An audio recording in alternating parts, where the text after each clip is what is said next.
Bonsoir. Rambam. Ilchot Deot, Perek Shishi. On va essayer d'étudier une halakha dans le Rambam à propos de l'influence de notre entourage.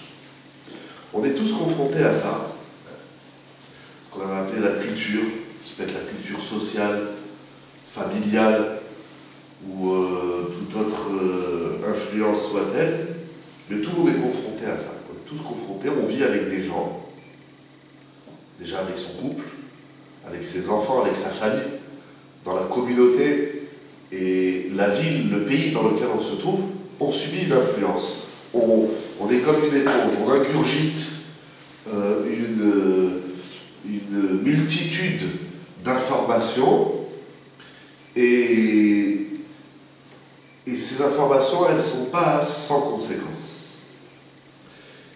Le problème, c'est que des fois, on a de mauvaises influences, on reçoit des mauvais conseils, etc. Le vrai problème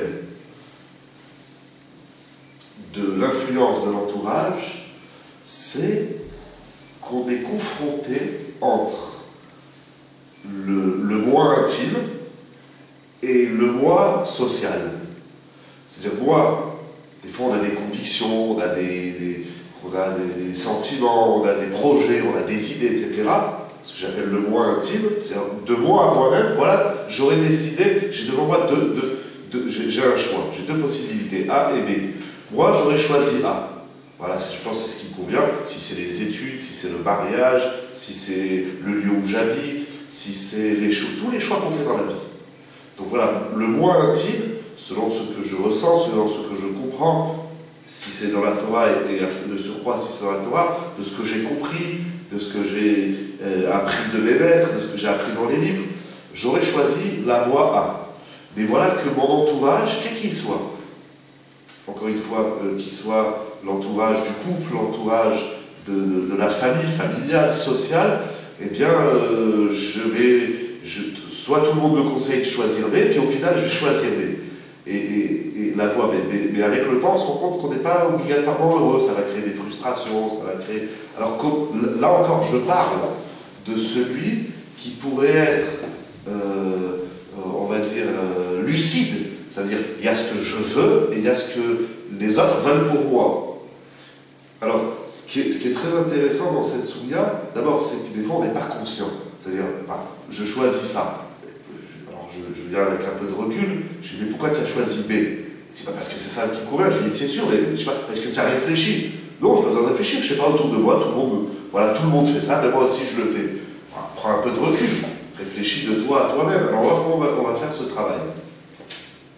Ce qui est intéressant, c'est que il y a, comme je dis, donc tous ces choix dans la vie, ou tous ces cercles dans lesquels on vit, mais il y a on peut le faire aussi dans la Torah, par exemple.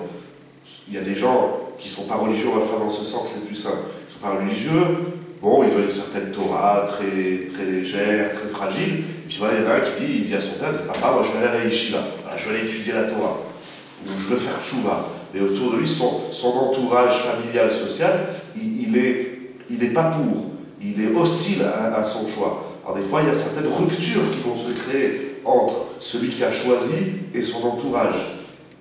Dans un domaine un peu plus délicat, c'est celui du chidour, celui de l'éducation. Parce que par exemple, dans le couple, à un moment donné, bon, moi je veux A, ma femme elle veut B. Et elle me le démontre, mais moi je lui démontre. Alors à un moment donné, il va falloir faire des choix qui conviennent. On va dire, bon, fais ce que tu veux. Il y a des domaines où on peut dire, tu laisses tomber la société, tu laisses tomber tout le monde, et puis tu fais tes choix. Avec toute la difficulté, avec le combat qu'il va falloir mener pour se défaire du regard. On est très influencé du regard de l'autre, pas seulement de sa parole, mais même comment il nous regarde. Et si je fais ça, comment je vais être regardé? On fait beaucoup de choix dans la vie, des choix minimes et des choix importants par rapport au regard. On sait très bien que si on va faire ça, on ne sera pas regardé du bon œil par les amis, par ceux qui nous entourent. Et parfois au contraire, dire, mais si je choisis autre chose, tout le monde va m'admirer. Alors et de ça, on ne peut pas se détacher de l'admiration de son entourage, etc. Donc, Mais à un moment donné, la rupture, elle peut faire mal, elle peut être difficile, et elle va être difficile, mais bon, bah, maximum, j'ai perdu des amis d'un côté, bon, bah, je vais en retrouver dans un autre univers. J'ai perdu l'admiration d'un côté, je vais en retrouver de l'autre côté. J'ai perdu l'honneur d'un côté, je vais en retrouver de l'autre côté. Mais dans le domaine du chinuch, de l'éducation, il ne peut pas y avoir de rupture, en réalité, dans l'absolu. Un enfant, il fait ses choix, les parents, qui ne vont pas approuver les choix de l'enfant, pour X raisons, si c'est des choix de Torah, si c'est des choix des choix dans la vie professionnelle, etc. Et là, il ne peut pas y avoir de rupture, en vérité. Il y a des cas extrêmes où la rupture, malheureusement, elle doit se faire, où elle existe. Mais on ne peut pas dire à quelqu'un, on peut dire à monsieur tout le monde, à une personne, on peut dire, bah, tu fais tes choix, et puis tu rompes avec les autres, c'est pas grave. À un enfant, on ne peut pas lui dire ça, on peut pas lui dire, tu fais tes choix, quitte à créer une rupture avec les parents. C'est pas l'idéal. Dans le couple, donc je fais trois schémas. Il y a le schéma de l'homme dans la société, donc il y a ce que la société aimerait pour moi, il y a le moi intime et le moi social. Le moi intime, eh ben, je fais mes choix. Ah, ça crée des ruptures. De toute façon, tout choix qu'on fait, ça crée des ruptures. Ah ben c'est pas grave, j'ai perdu des amis, je vais pleurer pendant une semaine et puis je vais m'en remettre. Le moi familial, il est à deux niveaux. Il y a parent-enfant, où là, la rupture, elle est a posteriori. C'est-à-dire, c'est clair qu'a priori, il ne faut pas créer de rupture. Malheureusement, c'est des choses qui peuvent arriver, mais on n'en parle même pas. Et si ça arrive, ben, c'est dramatique. Dans le couple, il ne faut même pas envisager la rupture. Ça veut dire, si je veux A et ma femme elle veut B, on est obligé, parce que là, le choix, il n'est pas individuel. Si je veux choisir une cravate, bon, ça c'est idiot, mais ça veut dire, bon, maximum, j'aimerais, ma cravate elle te plaît pas, bon, ben tant pis, soit j'en mets une qui te plaît, soit ben, moi j'ai envie de mettre ça là de temps en temps. Il y a des choix dans la vie où on a le droit de dire à son conjoint, bon écoute, c'est moi, bon, ça te pose pas problème plus que ça, que moi j'ai choisi ça. Mais il y a des choses, il y a des choix communs dans le couple. On ne peut pas dire à sa femme ou à son mari, on ne peut pas lui dire, bon moi je choisis comme ça et tu me suis. Puis si tu ne veux pas me suivre, tu dégages. On rompt. On ne parle pas de rupture dans le couple. Si on en parle, alors c'est le divorce, Donc, au vu de ces trois schémas, et en vérité, tous les livres de Chinuch, notamment ce que je lis en ce moment de Rav Yitzhak Zilberstein, le point culminant de l'éducation, c'est l'influence. C'est-à-dire, qui sont les amis de mes enfants, de mon enfant? Pas parce que je peux aller chez un tel. Ah, attention. Parce que, attention, quand on parle de l'influence négative pour un enfant, elle peut être à deux niveaux. Et elle est à deux niveaux. Elle est d'abord au niveau Torah. Attends, tu vas chez des gens, ils ne sont pas religieux, ils ne font pas Shabbat, ils ne mangent pas kasher. Donc, j'ai le droit et le devoir de dire à mon enfant, garçon ou fille, je ne veux pas que tu fréquentes un tel, c'est ton copain à l'école, c'est une chose, et encore, fais attention, garde tes limites, mais j'ai le droit et le devoir de lui dire, je ne veux pas que tu ailles chez lui, au vu de ce qui se passe. Déjà au niveau de la halakha, au niveau de la Torah. Après, il y a l'influence des amis de l'enfant, qui sont rien à voir avec la Torah, mais c'est de mauvaises influences. À cause de ça, il ne va pas travailler, il ne fait pas ses devoirs, il perd son temps, il rigole, il est mauvais élève. Alors ça, c'est sûr qu'il faut créer une rupture. Et comment il faut s'occuper de ça dans le Chinuch, c'est encore un autre débat. Mais, et là aussi, ça dépend l'âge. Un enfant à 3 ans, c'est une chose. Un enfant à 8 ans, c'est autre chose. Un enfant à 15 ans, un adolescent, c'est encore autre chose. Un enfant à 20 ans, c'est encore une autre histoire. Mais le rôle des parents, c'est de surveiller, au moins, ça commence par ça, surveiller l'entourage de l'enfant. C'est de le protéger autant que se peut, parce qu'il n'y a pas d'assurance protection pour les enfants, avec tout ce qu'on peut faire et tout ce qu'on doit faire. Il n'y a pas d'assurance. Un enfant, à un moment donné, il a son libre arbitre, il grandit, il est adolescent, il va devenir majeur, il a son libre arbitre, il dit, moi, ben, j'ai envie de traîner, entre guillemets, ou de côtoyer un tel, c'est mon ami, c'est mon pote. Bon, il y a après d'autres valeurs, la finale, etc. Mais malgré tout, tu choisis, voilà, à un moment donné, on n'a pas le même impact, le discours avec l'enfant, il n'a pas le même impact en fonction de l'âge, mais on a quand même le devoir de dire, voilà, sache ce que tu fais, c'est pas bien, c'est pas un bon choix, parce que ça a une mauvaise influence sur toi, que ça soit au niveau Torah, que ce soit au niveau tout simplement social, dans la vie de tous les jours. Donc je dis le point culminant, en tout cas, une des valeurs fondamentales dans le couple, dans le chidour, c'est l'influence. C'est quelque chose qui peut arriver aussi dans le couple. Malheureusement, il y a des couples qui se chamaillent à cause de ça. Voilà, mon mari, 3 fois par semaine, il va avec des copains, il traîne dans des endroits qui ne sont pas corrects, qui ne sont pas moraux, qui ne sont pas dignes de la halakha. Alors ça crée des fictions. Je le dis dans ce sens, il faut savoir, si c'est un halakha, voilà, elle va à des soirées avec des copines, je sens que ce n'est pas de bonne influence. Voilà, que ce soit au niveau Torah ou au niveau de la vie, ce n'est pas de bonne influence.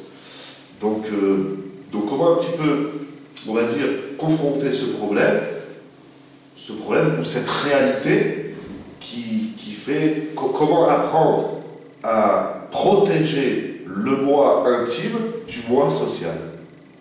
Parce que l'autre, c'est pas de dire à l'autre arrête de faire tes bêtises, arrête de faire des avérotes, l'autre il fait ce qu'il veut, je ne suis pas responsable de l'autre, même si de bon sens, j'ai beaucoup ce que tu fais c'est pas bien, bon, à un moment donné il fait ses choix. Mais comment protéger et comment protéger le moi intime du moi social. On va voir ça tout de suite dans le Rambam. Alors c'est une halakha qui est connue, on va essayer de l'étudier dans les mots et dans le sens. Il dit le Rambam, d'abord il faut comprendre. Derech briyato shel adam, liot nimshach bedeotav ou bema'asav. J'ai juste une question. Est-ce qu'il faut mieux voir l'autre se planter ou se planter soi-même? Se planter soi-même. C'est mieux que... Oui, on ne regarde pas, en tout cas au minimum, l'erreur de l'autre. C'est-à-dire l'autre, il a fait son choix. Mais ce choix, il a une influence sur moi. Parce qu'on est proches, on est amis, on est des grands groupes, ou on est associé dans un travail, on est proches pour X raisons. Maintenant, je vois que son choix est négatif pour moi. Alors attention, quand je dis je vois, des fois on ne voit pas. Des fois, parce qu'on ne se rend pas toujours compte. À moins que l'autre, vraiment, il fait une bêtise, et il dit viens, on va braquer une banque. Bon, là, c'est facile de voir que tu avais qu'à te séparer de lui. Des fois, c'est plus vicieux. C'est même inconscient. Non, pas du tout. Parce que va dire à quelqu'un, en même temps, tout paradoxal que c'est, va dire à l'autre, enfin, tu ne vois pas que tu es complètement influencé par la société ou par les autres, pas du tout, c'est mon choix personnel, on ne se rend même pas compte de l'influence de l'autre. Alors que l'autre, il ait fait ses choix, encore une fois, j'ai peut-être un devoir moral, et certainement moral et halakha, Torah, de lui dire, attends, là, une seconde, ce que tu nous proposes à nous dans notre couple, dans notre amitié, dans notre travail, dans notre association, tu ne te rends pas compte que c'est pas bon. Moi, je veux faire ça. Bon, ben alors fais-le tout seul. Ne le fais pas. Moi, je suis pas obligé, on n'est jamais obligé, rien de nous contraint à suivre les choix des autres. Et tout paradoxal que c'est va dire à n'importe qui, prends n'importe qui, n'importe où. Tu dis, mais enfin, tu ne vois pas que tu es le produit des autres et que ton moi intime, il est complètement enfoui, il est complètement étouffé. Il n'est pas du tout. J'ai bien réfléchi. C'est ça que je veux faire dans la vie. C'est ça que j'ai pensé. Tu es complètement mangé par la société ou par tout autre soit-il. Donc je regarde le mal de l'autre, non pas par rapport à l'autre. Ça, c'est une autre mitzvah, un autre domaine. Et je regarde ce qui est... Parce que, attention, en vérité, ta question, elle est très forte, très importante. Parce que parfois, ce que l'autre a choisi, ça peut être très bien pour lui, mais très mal pour moi. Il n'y a pas de bien, il y a un bien absolu dans l'absolu. Mais le bien absolu, il se traduit et parfois il se manifeste par des expressions subjectives. Ça veut dire, ce que tu choisis pour toi, imaginons que c'est très bien pour toi, tu as réfléchi, c'est ça que tu dois faire, c'est ça que tu dois penser, c'est très bien pour toi, ça va te construire, tu vas réussir dans la vie, mais ton choix n'est pas obligatoirement bon pour moi. Donc, non seulement ce que l'autre a choisi, c'est pas obligatoirement mauvais en soi, c'est mauvais pour moi, mais je dis, même si ce que l'autre a choisi c'est mauvais, le mal que je vois chez l'autre, c'est pour me protéger à moi, c'est pas pour le protéger à lui. Après, si, il y a des gens qui sont très ouverts d'esprit, il y a des gens qui sont lucides, qui réfléchissent, ils te demandent un conseil, qu'est-ce que tu en dis? Surtout ne fais pas ça, tu fais ce que tu veux, ça te regarde. C'est-à-dire, dans les mots d'aujourd'hui, entre le fais ce que tu veux et ce que tu as choisi, c'est pas bon, c'est deux mondes. Mais parfois, si je reprends l'exemple du couple, ou encore mieux l'exemple du chinour, d'éducation, des parents, quand ils disent à des enfants, fais ça, ils veulent le bien de l'enfant. Ils veulent pas, c'est pas, mon fils, bon, passe par la fenêtre, et puis tu verras, ça va être très bien dans la vie, tu vas voir les oiseaux. Tout ce qu'on dit, tout ce que les parents disent à l'enfant, c'est bien. Mais est-ce que c'est ça qui convient vraiment à mon fils? Est-ce que mon discours est adapté à mon fils? Est-ce que le discours, est-ce que ce que je lui propose, c'est ça qu'il doit entendre? Alors, je laisse le côté halakha, c'est-à-dire un enfant qui ne mange pas cachère, ben c'est mon devoir de lui dire, et oui, ça je sais que c'est bien, c'est écrit dans la Torah. Comment je vais le conduire à ça? C'est une autre question, c'est la question de l'éducation. Mais, et en vérité, dans le couple, cette histoire de l'influence, elle est extraordinaire et extrêmement difficile et délicate, parce que quand quelque chose est bon pour moi, mais n'est pas bon pour ma femme, alors si ça touche un domaine qui n'est pas commun, parce que le couple, c'est pas tout n'est pas commun dans le couple. On voit bien aujourd'hui, chacun il a sa voiture, chacun il a son compte en banque. On a compris que dans le couple, je ne suis pas spécialement pour que chacun il ait sa voiture. Oui, pourquoi pas, s'il y a un travail au nord et l'autre au sud, bah, ben, c'est une réalité, on va couper la voiture en deux. C'est pas méchant d'avoir deux voitures ou d'avoir deux comptes en banque, etc. C'est des petites choses. Non, juste des exemples pour dire aujourd'hui, on s'est rendu compte que le couple, c'est pas synonyme d'une communauté à 100%, dans le sens, je vous donne un exemple très simple. Un mari qui veut aller étudier, voilà, il dit ce soir à sa femme, il dit, ben, écoute, ce soir je vais étudier. Ah non, tu ne vas pas me laisser toute seule. Je dis, écoute, moi il faut que j'aille étudier. J'ai passé toute la semaine au boulot, je passais toute la semaine avec toi et les enfants, etc. Bon, ben, il faut 1 heure d'études. Je dis, non, je ne veux pas. Bon, ben désolé, j'y vais. Bien sûr, avec du tact, avec de l'amour, avec du blabla, qui a toute son importance. Mais c'est pas, bon, tu as raison, la chérie, je reste à la maison, j'étudie pas. À 120 ans, il va se réveiller, il dit, oh là là, j'ai pas ouvert un livre. Il va arriver dans le ciel, il va dire comme Adam Maréchal, il a dit à Kadosh Baruch Hu, ben, c'est la femme que tu m'as donnée. Ben, impose-toi. Et la même chose une femme, il dit, bon, ce soir il y a un cours, voilà, il y a une conférence, j'ai envie d'aller. Le mari dit, ah non, je n'ai pas envie que tu sortes le soir, pourquoi? Je vais à un shiur. La femme aussi, elle a besoin d'entendre la Torah, elle a besoin d'entendre des shiurim, elle a besoin de rencontrer des amis, surtout c'est dans un cadre de Torah. Bien sûr, si ma femme, elle me dit, je vais aller au cinéma 3 fois par semaine, je vais pas lui dire, attends, c'est pas l'ambiance c'est pas l'ambiance de la famille, bon, bah, allez, va de temps en temps, va 1 fois par mois, je sais pas, il faut. Quand ça touche la Torah, mais en tout cas pour dire, encore un exemple, on va dire, peut-être anodin dans la vie, mais souvent les couples ils se prennent la tête pour ça. Un jour, on raconte qu'il y a un élève, il est venu voir son rab, il a dit, ma femme elle va acheter un frigidaire, quel frigidaire vous me conseillez? Le rab il a dit, le frigidaire, qui c'est qui va l'ouvrir? C'est pas moi, dis-toi, c'est ta femme, avec qu'elle choisit ce frigidaire qu'elle veut. Bah, il repart. Ça, on sait le dire, c'est rigolo, mais dès que c'est un peu. Alors, on va acheter un canapé. Alors, toi, tu veux un noir, elle veut un gris. Tu veux un blanc, elle veut un rouge.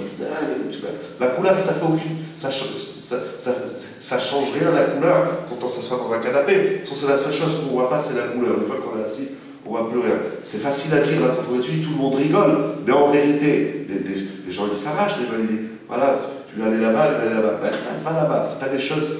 En tout cas, on a compris que dans le couple, et c'est vrai, chacun, hein, c'est-à-dire il y a la part commune qui peut et qui va certainement occuper les 90% de l'histoire du couple, mais il y a 10% où chacun, bon ça c'est mon domaine. Tu n'es pas obligé de me dire,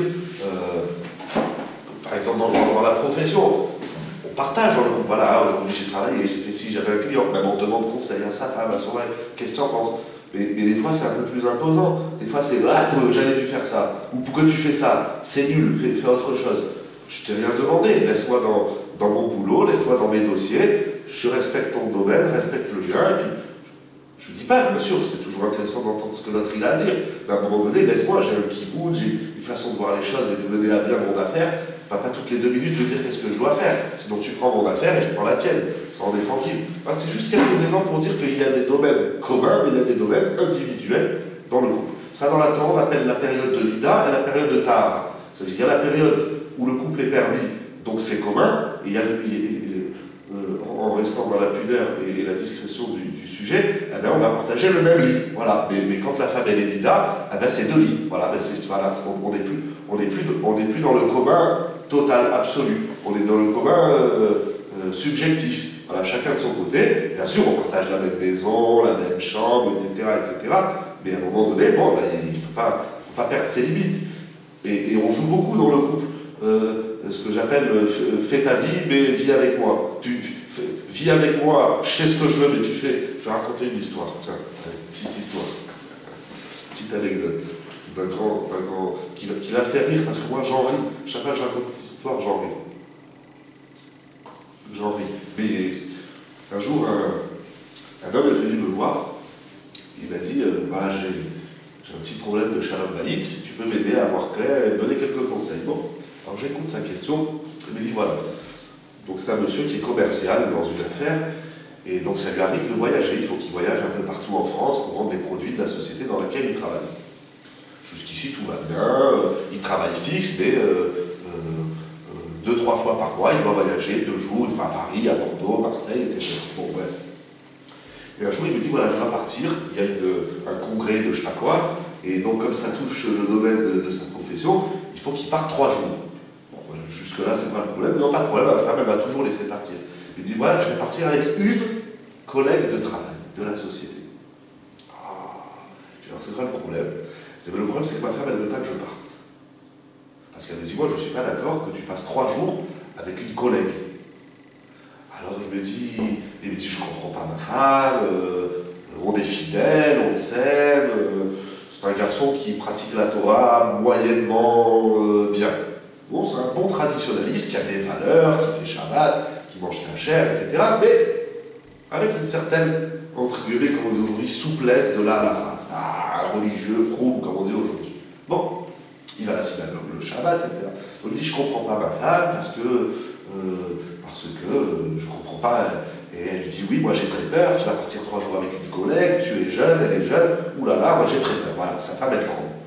Alors il me dit, qu'est-ce que je peux dire à ma femme pour lui expliquer, pour la rassurer? Alors bon, dans tout ce qu'on a parlé, de ce qu'on a dit, mais à un moment donné, il fallait que je lui dise une phrase, j'ai pris beaucoup, je lui ai dit, mets-moi dans la tête quelque chose qu'il peut entendre. Alors au début, j'ai pris un petit peu à l'ironie. Je lui ai dit, bon, dans l'avion, tu seras à côté de ta collègue. Il m'a dit oui. Je lui ai dit, pourquoi oui? Pourquoi oui tout de suite? Tu peux lui dire, bon, tu peux garder une certaine distance. Il me dit, non, mais on travaille toute la journée ensemble, on en part 3 jours, je peux lui dire, vous vous mettez à un rang, moi je me mets 10 rangs derrière. Elle ne va pas comprendre. Je sais pas très grave, tu peux lui dire, tu inventes la raison que tu veux. Bon. En tout cas, tu peux déjà entendre et comprendre que si tu es assis à côté d'une femme, d'une collègue qui a une certaine familiarité que vous connaissez, dans un avion où c'est comme ça ratatiné dans une boîte de conserve, déjà, c'est pas. Tu peux comprendre que ça gêne ta femme. Tu dis oui, non, je comprends, mais ça va, c'est 1 heure d'avion, 2 heures d'avion, bon. Après, je lui dis, à l'hôtel, c'est chacun sa chambre. Il me dit enfin, bien sûr. Ah, je fais non, je sais pas, je pose des questions. Après, on va voir ce qu'on va dire. Je pose des questions. Mais bien sûr. Je fais, mais quand tu vas rentrer du congrès le soir à 19h, c'est fermé. Tu vas rentrer à l'hôtel, il va être 8h. Ta collègue aussi, vous allez rentrer dans le même taxi. Je dis, oui, c'est idiot de payer 2 taxis. Ah, je fais, bon, on continue. Je dis, maintenant que tu vas arriver à l'hôtel à 8h30, allez, 9h. Tu vas pas te coucher à 9h.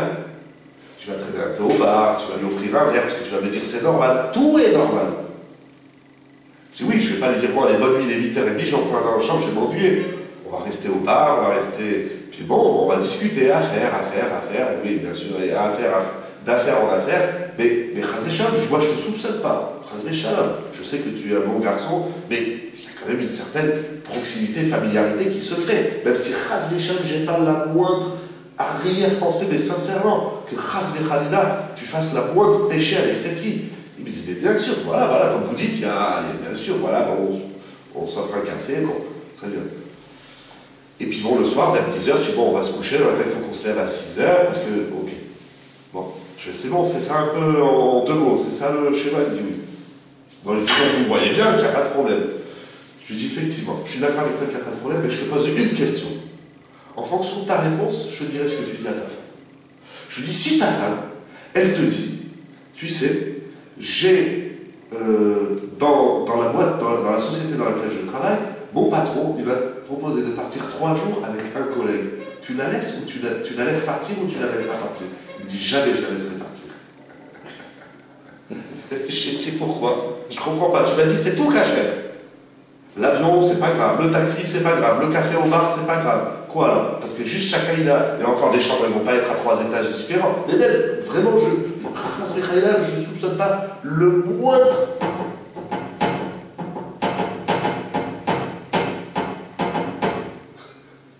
C'est les tuyaux, ceux qui étudient au Beth Midrash. Je dis Chazé Shalom, et en toute honnêteté, je ne soupçonne pas la moindre avéra, mais juste l'ambiance conviviale qui se crée entre deux collègues qui travaillent ensemble, alors je lui dis, voilà, si ta femme, elle se retrouve dans la même situation, tu la laisses partir ou pas? Il me dit, jamais de la vie. Ah, quelle est la différence? Quelle est la différence? Il dit, vous avez raison. Là, ça s'appelle un peu réfléchir, prendre un peu de recul. J'ai le droit de dire à ma femme, dans mon travail, tu mets pas ton nez, mais elle a le droit de me dire, fais attention. Si c'est dans la proximité avec les collègues hommes ou femmes, ou dans d'autres domaines, et vice-versa. Ma femme, elle travaille, j'ai le droit de lui dire, oui, fais attention. Il y a des choses où là, je vois un comportement différent, qui n'est pas obligatoirement bon pour toi, etc. Alors, le Rambam nous dit, essayons de lire ce que nous dit le Rambam. Des rêves briato chez l'âme. Alors, il faut comprendre, il nous dit le Rambam, qu'il est du naturel. Des rêves briato, c'est comme ça que l'homme est créé. Il est dans l'ordre de la création, dans l'ordre même de la création de l'homme. C'est-à-dire c'est dans sa nature. C'est quelque chose, on ne peut pas se défaire de l'influence. C'est impossible. C'est dans la nature même de l'homme, l'imchar, d'être attiré, d'être aspiré, d'être aimanté, bédérotav, dans ses pensées, ou bémaasav, et dans ses actes. Donc le Rambam, déjà, là, il nous envoie deux bombes énormes. L'influence, c'est-à-dire c'est dans ma nature même, dans ma conception, comment Akadosh Baruch Hu il m'a créé, c'est que je sois attiré, l'imchar, c'est-à-dire on est attiré, on est aimanté.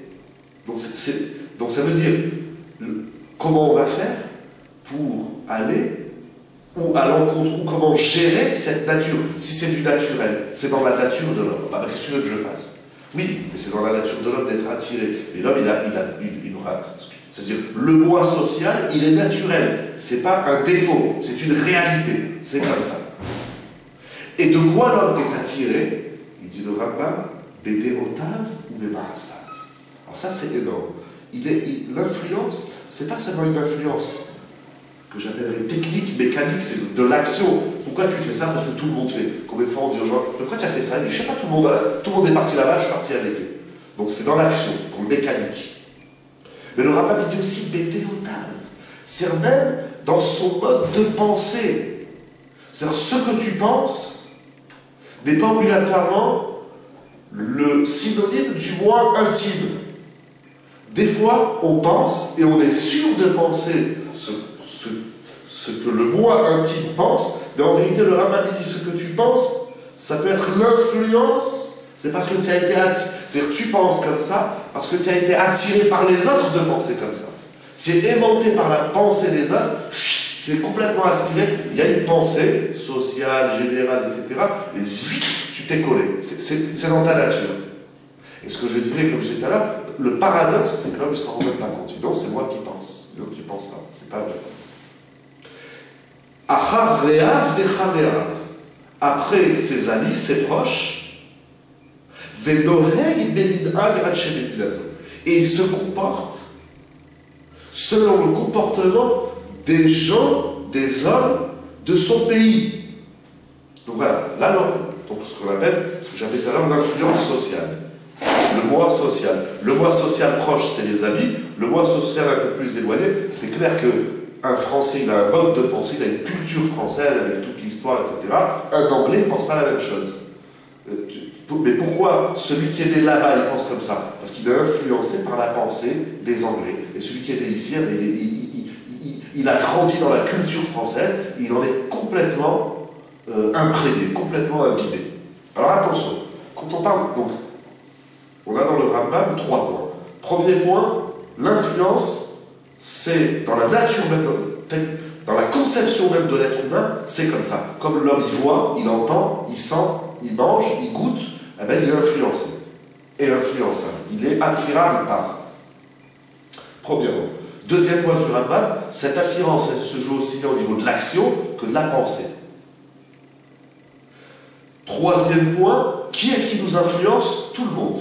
On est en contact avec une personne, que ce soit un ami ou que ce soit lointain, on est influencé. Mais attention, l'influence, elle n'est pas obligatoirement négative. C'est-à-dire d'être influencé ou influençable, c'est pas obligatoirement négatif. Il peut avoir du positif et des fois c'est très bien.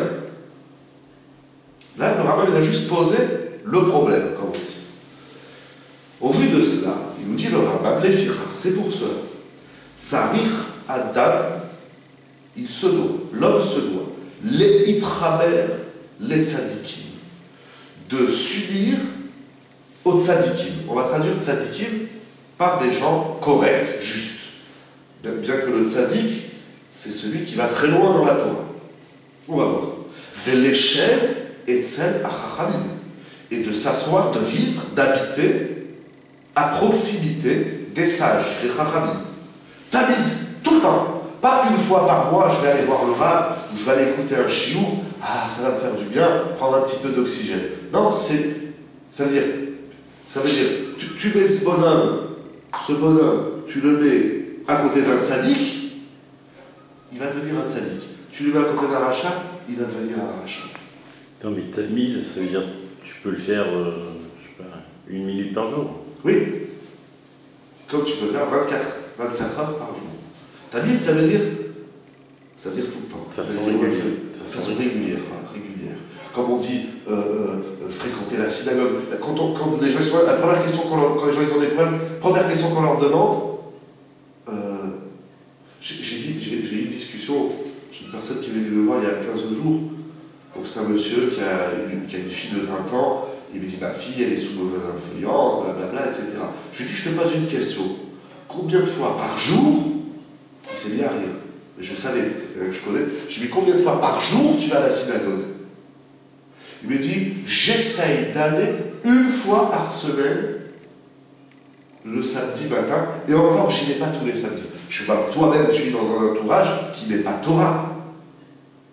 Moi je te demande combien de fois par jour, tu me dis, allez, on va dire 1 samedi sur 2, c'est-à-dire que tu vas 2 fois par mois à la synagogue. Je ne dis pas que tu as une mauvaise influence à l'extérieur, mais quand on parle, ici le discours c'était Torah, je dis ma fille, elle s'éloigne de la Torah, je dis toi-même tu es déjà très loin de la Torah. Si le milieu, si tu ne vas pas au moins 1 fois par jour à la synagogue, et de surcroît, si tu vas 1 fois par quinzaine, mais qu'est-ce que tu peux attendre de ta fille? Tout 20 ans qu'elle a, je veux dire, c'est un peu tard de se réveiller, mais bon, mais qu'est-ce que tu peux attendre? C'est-à-dire, l'environnement quel qu'il soit, vivre au Galeries Lafayette, passer son temps dans la rue et au travail, même si des fois ça s'impose, c'est pas on traîne dans la rue, ça s'impose, le travail, tout ça ce sont des mondes, ce sont des univers, et on est complètement bouffé par cet univers. On doit rendre des comptes, on doit faire de l'argent, il faut travailler, il y a la pression sociale, de l'argent, etc., mais le bonhomme, il est complètement bouffé par son boulot. Et il n'en est pas spécialement malheureux. Après, il ne faut pas qu'il se pose des questions. Ici, dans cet exemple-là, pourquoi sa fille de 20 ans, eh ben, elle fréquente n'importe qui? Mais c'est une réalité toi-même. C'est-à-dire même l'environnement, le Beth-Midrash, le Beth-Knesset, c'est ça qui a sauvé, et c'est ça qui sauvera jusqu'à la fin des temps le clan d'Israël. Il écrit beaucoup comme ça, Rav Shach, beaucoup d'autres encore à la Shalom. Mais ce qui a sauvé le clan d'Israël, c'est la bulle de la synagogue et la yeshiva et du lieu d'étude. Enfin, un peu... déjà, voilà. En vérité, le premier point du Rambam, c'est, puisque l'homme est influençable, ben, il faut choisir une bonne influence. Voilà. Où je suis tiré vers l'aimant A ou vers l'aimant B. Ça, je ne peux pas me défaire de l'énergie de l'énergie qui m'influence. Ça, on ne peut pas se défaire. Allez, je vais prendre un cachet, ça y est, plus rien ne va m'influencer. Non, ça, c'est pas possible. L'homme, il a le choix, non pas de ne plus être influencé, mais il doit choisir de qui il va être influencé. Alors, première solution, dans le Rambam, il y a plusieurs solutions. Première solution, c'est choisis ton monde.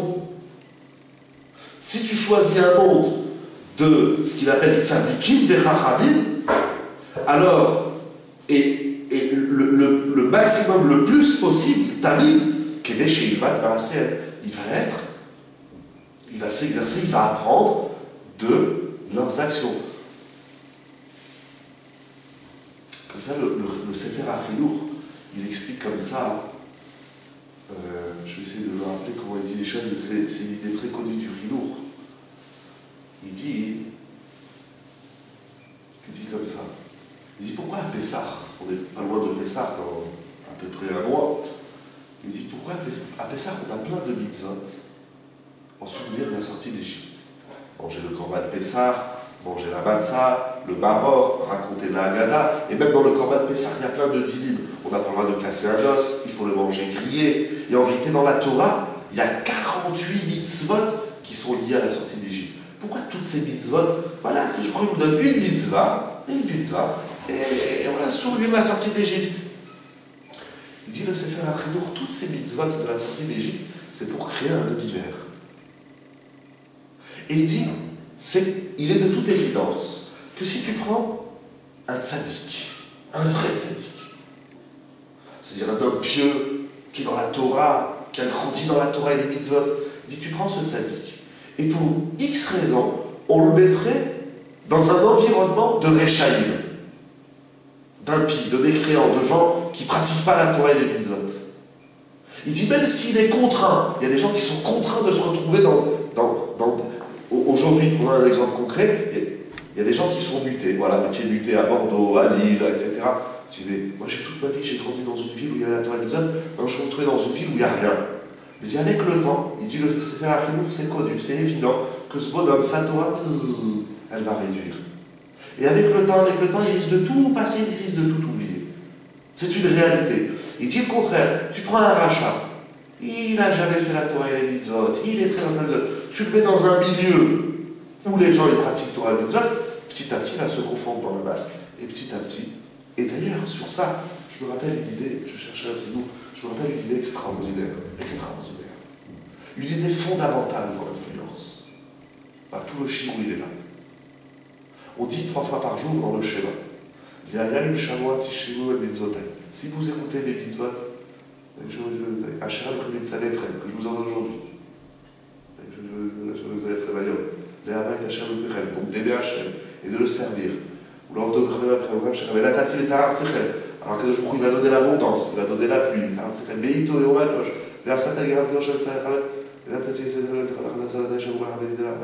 ah, voilà. Après le passage qui continue. Donc si vous écoutez mes préceptes, je vous prie, il va donner l'abondance. Il continue le passage,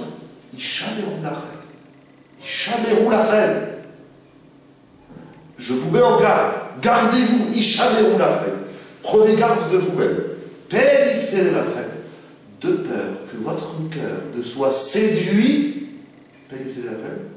et vous allez vous détourner les sartènes, et vous allez servir Va'avatem Elohim Acherim, et vous servirez d'autres divinités.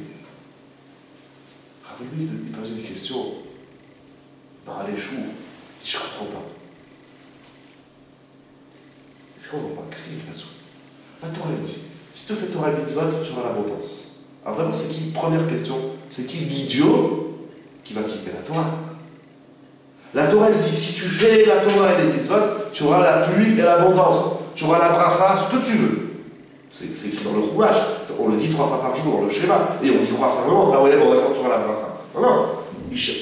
ולנתתי את ארצכם, ואספת נגדיך, ותירושך, וצריך, ונתתי אסם, ושדך לבנתך, et même les animaux, tu as l'abondance. Donc la Torah, elle dit, si tu fais la Torah, tu as l'abondance, tu as la bracha, ce que tu veux. Juste après, le passage qui dit, ne vous laissez pas séduire par les dieux étrangers. C'est un bonhomme, il dit, voilà, tu as 2 chemins. Tu fais ça, tu gagnes $1 million. Tu fais ça, tu as 0, tu n'as rien. Tu te débrouilles, tu es un SDF de la société, tu te débrouilles. Il n'y aura plus la pluie, il n'y aura plus l'argent, il n'y aura plus rien. Comment la Torah dit? Faites attention, ne vous laissez pas séduire par les dieux étrangers.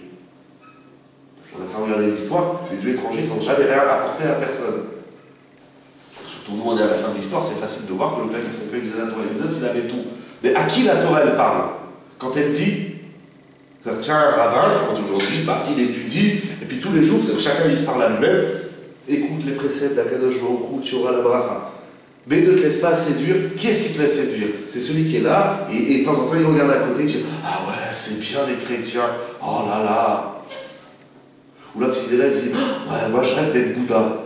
Tu es dans la Torah, tu as toute l'abondance, Akadosh Baruch Hu te donne ce que tu veux, que tu vas te dire Bouddha.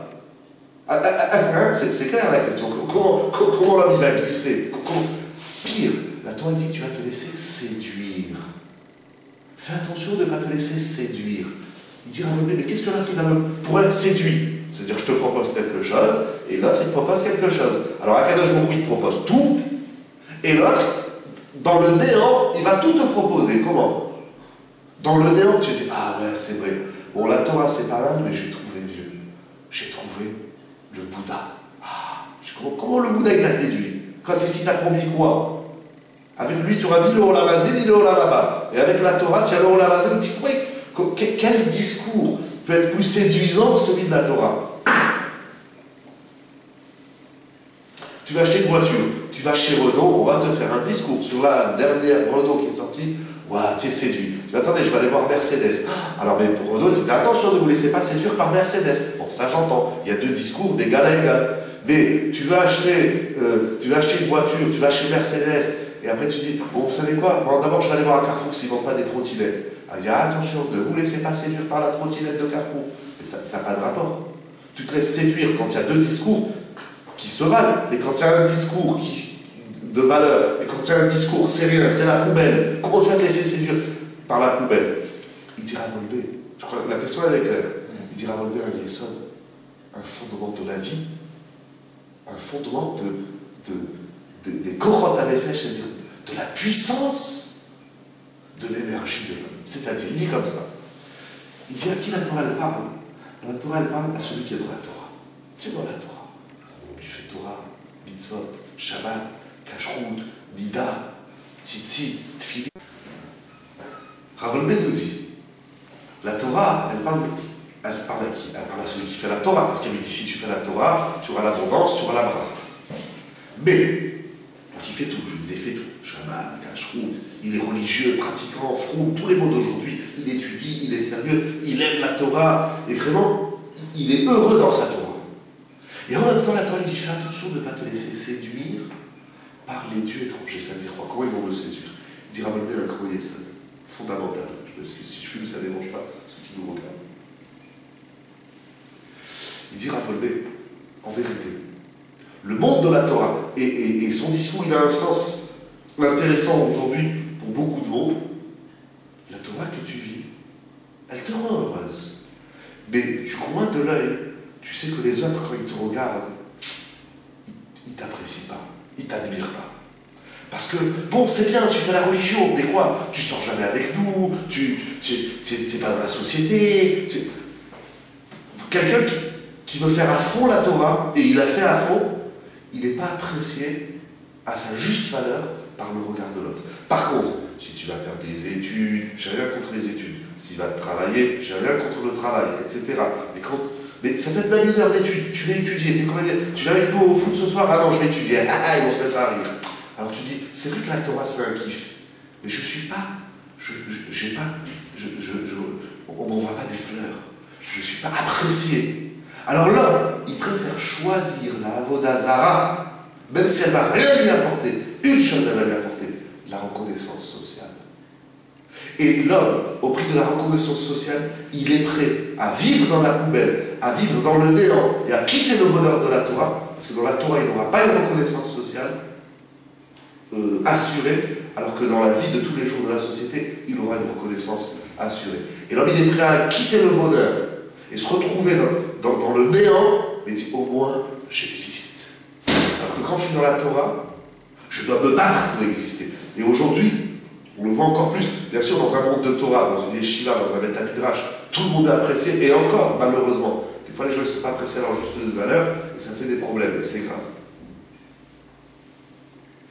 À tel point que le Shulchan Aruch dit qu'un élève, dans un cours de Kodesh, de Gemara, de Chumash, de Mishnah, qui ne comprend rien, il comprend rien. Le Rav, il voit, il fait son chiour, il a en face de lui quelqu'un qui ne comprend rien. Il a un garçon, 10, 12, 14, une jeune fille, 15, 16, 17 ans, peu importe l'âge, il voit, il ne comprend rien. Le Rav, il n'a pas le droit de lui dire, sors.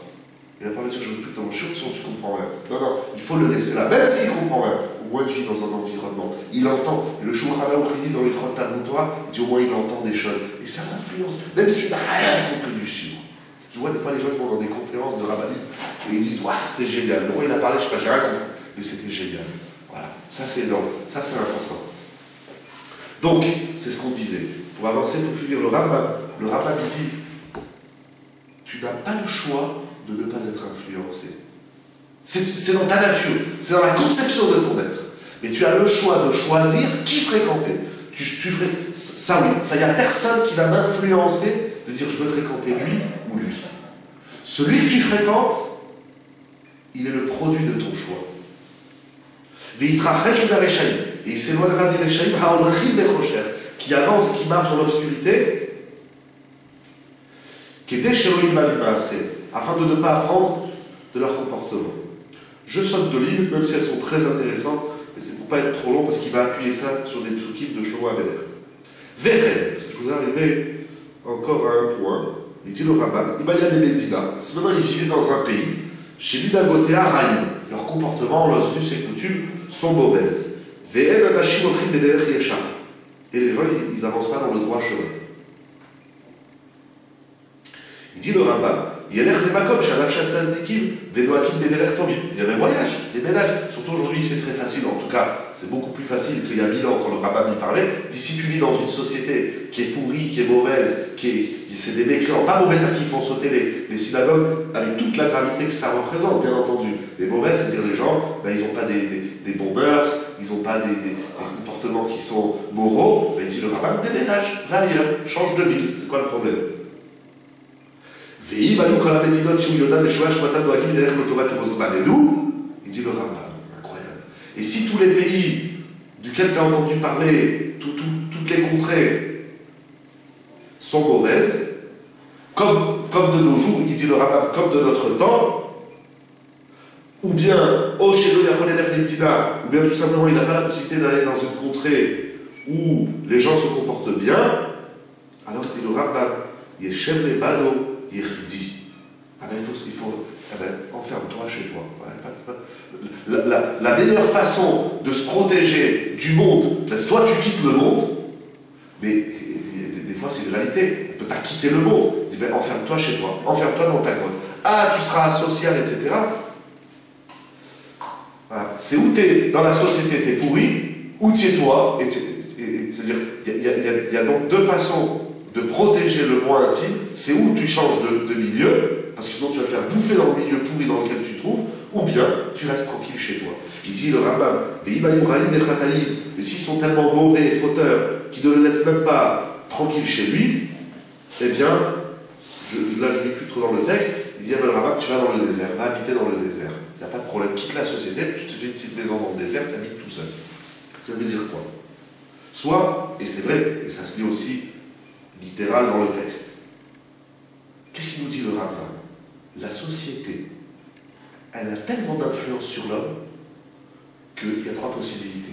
Ou l'homme il se colle avec des tzadikim, ou il s'enferme chez lui, ou il va dans un endroit où il n'y a pas de société, il va peut-être dans le désert.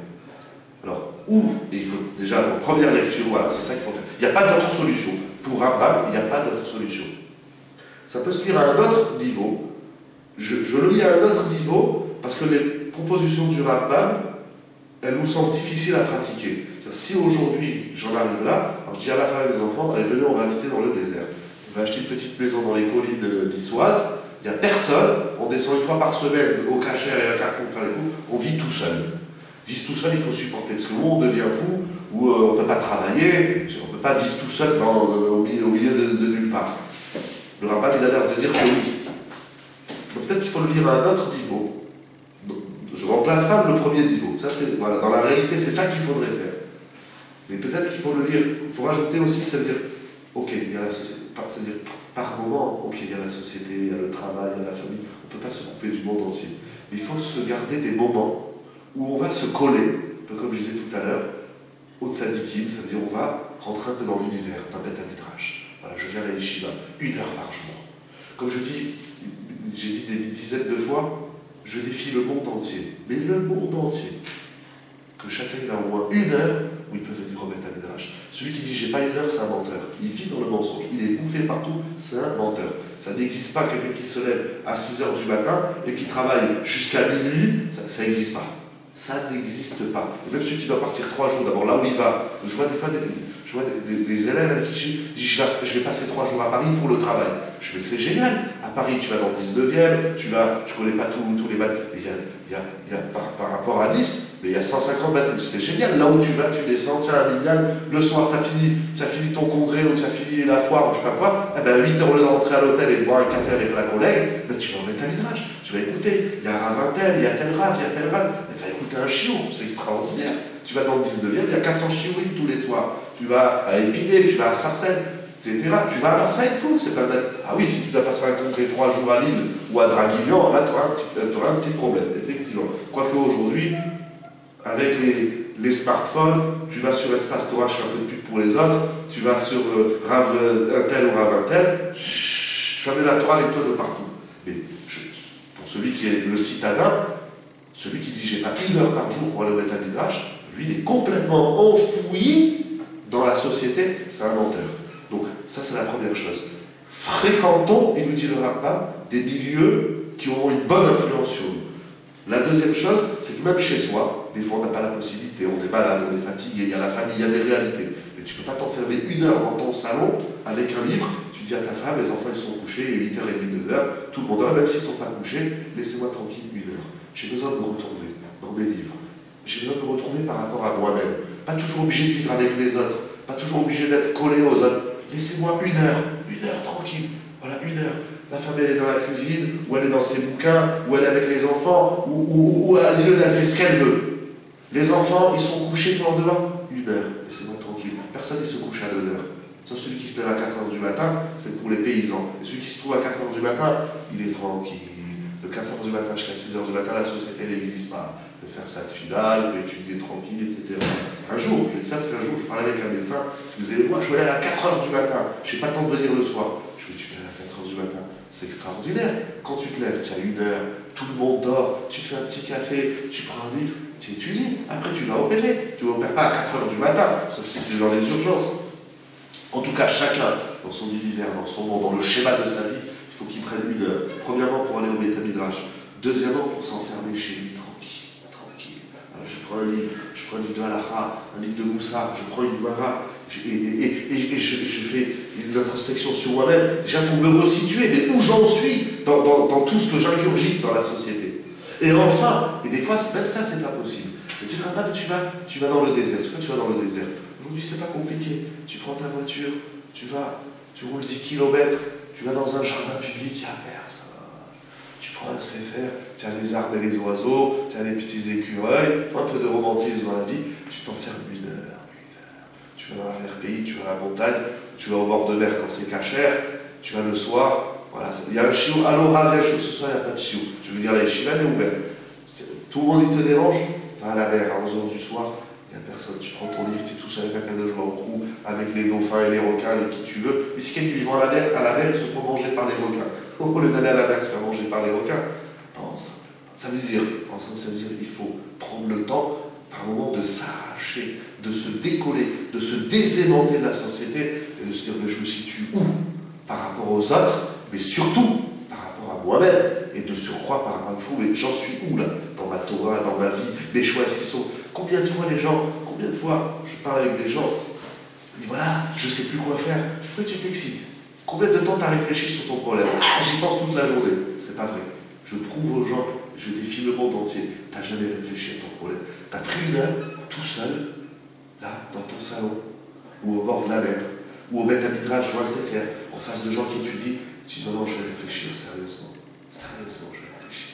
Voilà. Ça, c'est des choses qu'on ne fait pas tous les jours. Et le Rambam dit, sans ça, on est complètement attiré par la société. Et enfin, pour conclure, même si je le répète, pour conclure ce qu'on a dit tout à l'heure, pour fermer la boucle, on est tellement bouffé par la société, c'est une réalité, on ne s'en rend même pas compte, c'est inconscient. Il y a des gens qui votent la gauche, parce que tout leur entourage, ils votent la gauche. Il y en a, ils votent la droite, parce que tout leur entourage, il a voté la droite. Ils ne savent même pas pourquoi, ils ne savent pas c'est quoi la droite, ils ne savent pas mais tout le monde, alors il faut aller là-bas, j'ai voté là-bas. Mais après, j'aurais dû voter là-bas, ou la fille là-bas, ici. Voilà, prendre des moments qui s'imposent. Alors, il y a des moments quand même, où nous allons faire. La tfila, c'est un moment où on prend du recul de la société. Mais celui qui fait la tfila comme ça, entre le téléphone, dans ce qui se passe dehors, ou vite, dans la tfila. Chaque bracha, avant de boire un verre d'eau, chez la code, là c'est 1 minute de à qui tu penses. Je dis toujours, on fait 1 minute pour les morts. Pourquoi on ne ferait pas 1 minute pour les vivants? On rentre dans une classe, on rentre dans une société, on rentre au Sénat, on dit 1 minute pour les vivants. Quels vivants? Ben pour nous tous là, on est 120, on est 140, on est 2000, on est 2, on est 3, peu importe le nom. 1 minute de réflexion là, avant d'ouvrir le débat, avant d'ouvrir voilà, l'ordre du jour, 1 minute. Les morts, puisqu'ils sont morts, ils vivent dans le monde du silence, on n'a pas besoin de leur faire encore 1 minute de silence. Ok, par respect, c'est bien, etc. Rien contre la minute de silence. Mais il faut imposer, vous pourrez dire en mon nom, au Sénat, au Parlement, dans les yeshivot, dans les écoles. Ma femme est des maîtresses depuis quelques mois. Je lui dis, voilà, quand tu rentres dans la classe, tu dis aux élèves, 1 minute de silence. Chut. Et après, on attaque. Pour nous donne la force et le courage d'être nous-mêmes, de développer le moi intime au meilleur de nous-mêmes, dans le sens de la Torah et des mitzvot, pour la bracha de tout le monde. Amen.